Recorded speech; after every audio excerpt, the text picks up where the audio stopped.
हमने सुना है बेटा कि तुम गरीबों को मुफ्त में खिलाते हो। हम पति पत्नी 3 दिन से भूखे हैं। भूख से हमारी हालत खराब है। क्या तुम हम दोनों को छोले भटूरे खिला सकते हो? हमारे पास पैसे नहीं है। माफ करो बाबा, आज मैं किसी को मुफ्त में नहीं खिला रहा। बाबूलाल की बात सुनकर वहाँ पर खड़े हुए लोग बाबूलाल को देखकर हंसने लगे। ठीक है बेटा, जैसी तुम्हारी मर्जी। मैं तो किसी भी प्रकार से भूखा रह लेता हूँ, लेकिन ये मेरी पत्नी कुछ दिनों से बीमार भी चल रही है। तुम ऐसे ही कुछ खिला दो। मेरी मजबूरी समझो बाबा, मुझसे किसी को भूखा नहीं देखा जाता, लेकिन आज मैं बहुत मजबूर हूँ। अगर आज भी मैंने मुफ्त में खिला दिया तो मेरी बहुत ज्यादा बदनामी और बेइज्जती हो जाएगी। मेरे पास पैसे तो नहीं है बेटा, लेकिन हाँ, कुछ मिट्टी के कंकड़ पड़े हुए हैं। तुम उन मिट्टी के कंकड़ों के बदले मुझे और मेरी पत्नी को छोले भटूरे खिला सकते हो। बाबा, मैं भला मिट्टी के कंकड़ों का क्या करूंगा? मुझे पैसों की जरूरत है। गरीब की दी हुई कोई भी चीज बेकार नहीं होती बेटा। एक ना एक दिन वो काम जरूर आती है। उपहार समझकर रख लेना। बाबूलाल को उस बुजुर्ग पर बहुत ज्यादा तरस आया। ठीक है बाबा, लाओ उन मिट्टी के कंकड़ों को तो मैं तुम्हारा आशीर्वाद समझकर रख लेता हूँ। तुम दोनों जितना खा सकते हो उतना खा लो। उस बूढ़े ने एक पोटली बाबूलाल के हाथों में थमा दी। बाबूलाल ने देखा उसमें मिट्टी के कंकड़ रखे हुए थे। बाबूलाल दोनों पति पत्नी के लिए गर्मा गर्म छोले भटूरे बनाने लगा।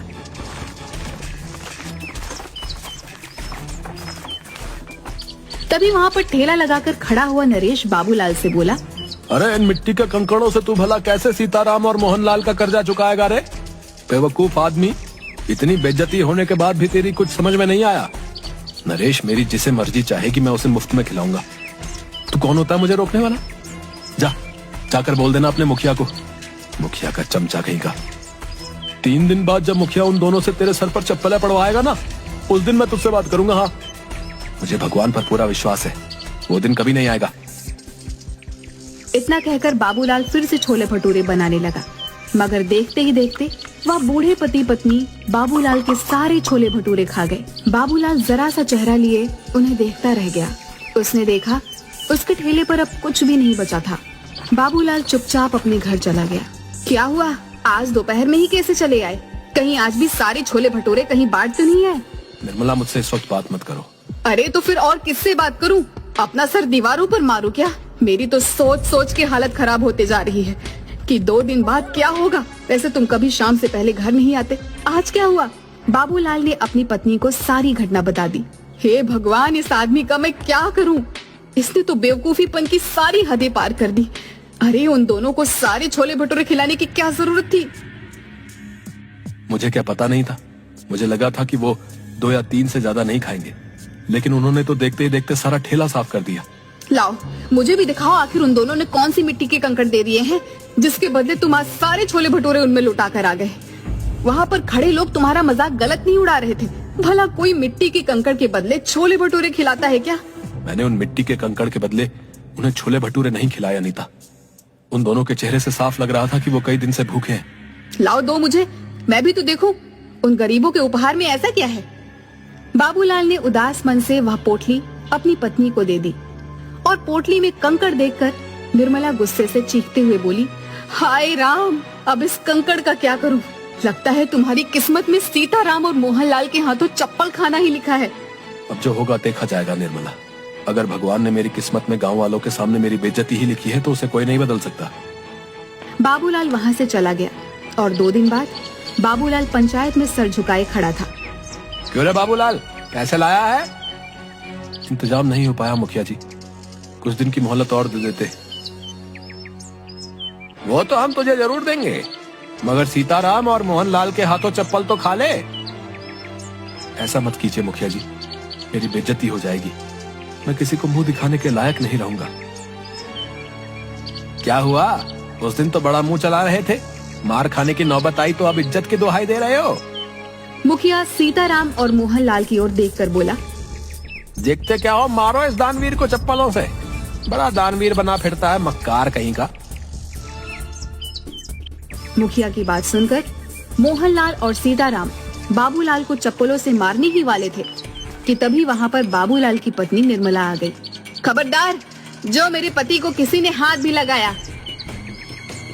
क्यों रे बाबूलाल की पत्नी, तुझे पता नहीं तेरे पति ने दोनों से कर्जा लिया था? तेरी इतनी हिम्मत कि तू मुखिया के आदेश को चुनौती दे? मुखिया की बात सुनकर निर्मला ने मोहनलाल और सीताराम के पैसे मुखिया के मुंह पर मार दिए। ये लो पकड़ो इन दोनों के पैसे, आइंदा मेरे पति के ऊपर आंख उठाकर भी नहीं देखना। तू ये पैसे कहाँ से लेकर आई?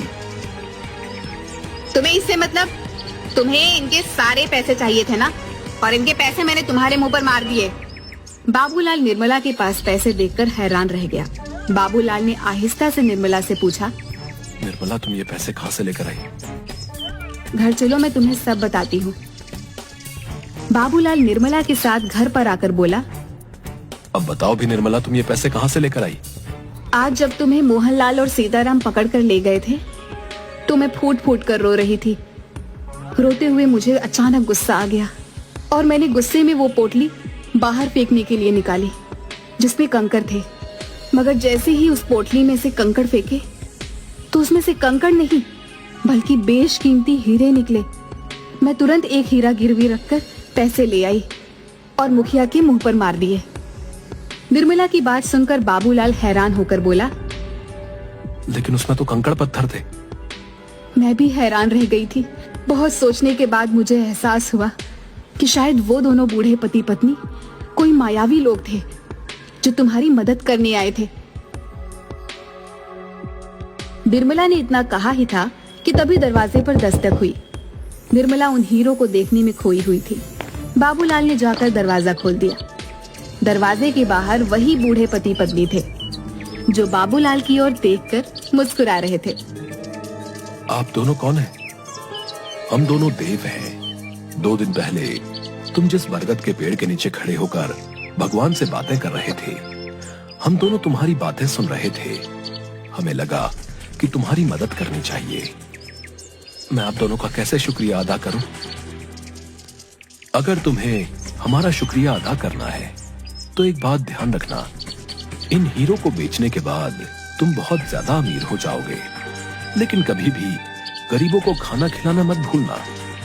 चाहे कितनी भी अड़चने आए, चाहे कितनी भी परेशानियां आए, याद रखना भगवान उस व्यक्ति को बहुत ज्यादा पसंद करता है जिसके दिल में दूसरों के लिए दर्द होता है। इतना कहकर वो दोनों बूढ़े पति पत्नी वहां से गायब हो गए। उस दिन के बाद बाबूलाल देखते ही देखते बेहद अमीर हो गया। लेकिन वो आज भी गरीबों को मुफ्त में छोले भटूरे खिलाता है।